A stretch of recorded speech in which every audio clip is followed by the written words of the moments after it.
Smooth চাচ্ছ,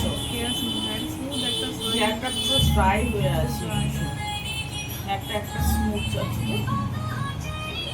চলো দেখা যাক কেমন লাগলো বলো। হেয়ারটা একদম সফট ছিল। এটা এটা স্ট্রেটনিং নয় বা পার্মানেন্ট কোনো কিছু না, সফট নয়। এটা অ্যাকচুয়ালি হেয়ারটা খুব ড্যামেজ হয়েছিল, ড্রাই হয়ে গেছিল, সেটা সফট করা হয়েছে, একটা স্মুথ ম্যানেজেবল হেয়ার করা হয়েছে।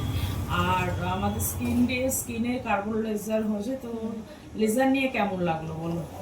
ড্রাইনেসটা চলে গিয়েছে, একটা গ্লো ভাব এসেছে, হ্যাঁ, সফট হয়েছে অনেকটা, স্কিনটা চেঞ্জ হয়েছে, বুঝতে পেরেছো? যে লেজার নিয়ে যে একদম সবাই যে নিচ্ছে, বা এটা হচ্ছে যারা সামনে তো তোমার বিয়ে আছে, তার থেকে এই যে প্রিপারেশন নিচ্ছ, দুটো একটা নিলে আরো স্কিনটা বেটার হবে। আর পরপর সিটিং দুটো একটা নিলে আরো হয়। এখন ফার্স্ট সিটিং এ এই রেজাল্ট, আরো দু একটা নিলে আরো দারুণ রেজাল্ট পাবে।